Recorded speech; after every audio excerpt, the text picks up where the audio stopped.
Now the next practical what we are going to discuss is to separate, very important practical, separate and identify given mixture of sugar by TLC, thin layer chromatography. Okay, now so TLC is based upon the separation techniques, and the separation is based upon the compounds towards stationary phase and the mobile phase, and the compounds under influence of the mobile phase are driven by a capillary force. Okay, and they are traveling over the surface of the stationary phase. Thereafter, what happens, the movement of the compounds with the higher affinity will move toward the stationary phase and travel slowly, with the other travels faster. Thus the separation in the mixture is achieved. Once the separation is achieved, it occurs at the individual as a visual spots. Okay, and they are characterized by a value that is called as the RF value.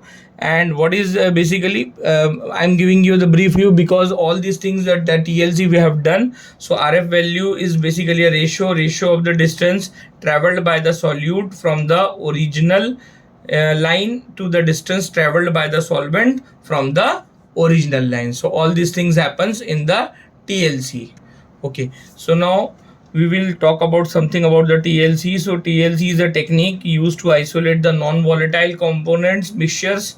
Okay, and the mixture is the experiment is conducted on a sheet of the aluminium foil, plastic or the glass, which is coated with the TLC or the absorbent material. Usually it is aluminium oxide, cellulose or the silica gel. On completion of the separation, each component appears as the spot separated vertically, and each spot has a retention factor R1 that is expressed as the distance traveled by the sample to the distance traveled by the solvent. The factor affecting retardations are the solvent systems, amount of the material spotted, adsorbents and the temperature. Okay, now we will see the principle of the TLC. So what it is basically saying, so like the other techniques, the TLC depends upon the separation. Okay, and it relies on the relative affinity of the components towards the two spaces. Okay, so this would be the diagram for the TLC. So this basic diagram would give you an idea. These are the things. This is the TLC chamber. This is TLC plate. This is the spotting line. This is spotting line. Okay, all these things are there.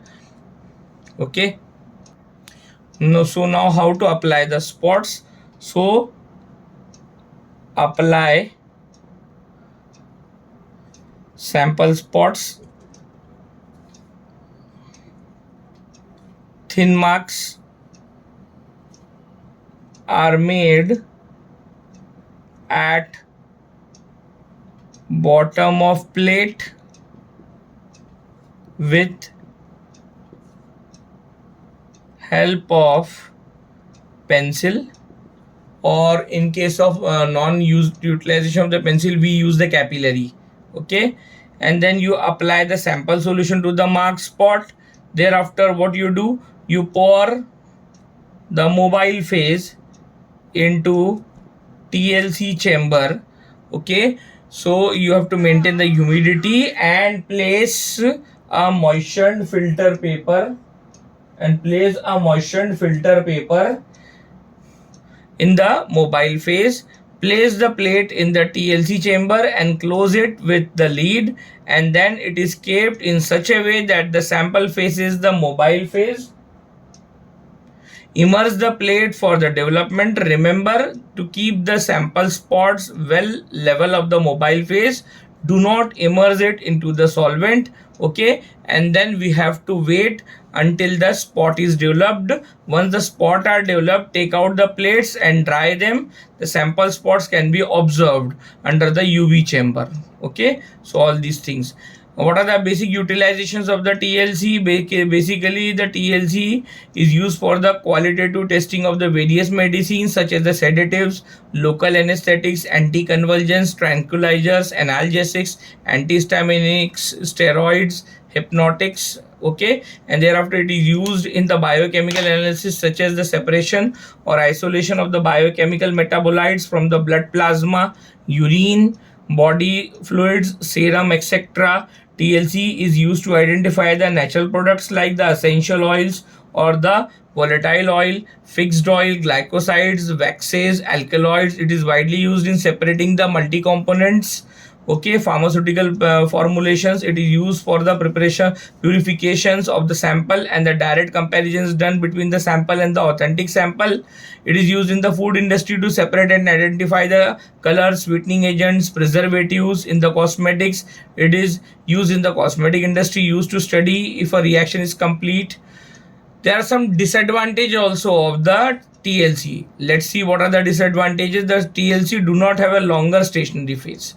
This is the disadvantage. So when compared to the other chromatographic techniques, the length of the separation is also limited. Third thing, the result generated from the TLC are different to reproduce. Okay. Fourth thing, the TLC operates as a open system. Some factors such as humidity and the temperature can be affect the final outcome of the chromatogram. The detection limit is high. Therefore, if you want a lower detection limit, you cannot use TLC. It is also a qualitative analysis technique and not a quantitative analysis technique. So all these things are there. Okay. Thank you so much.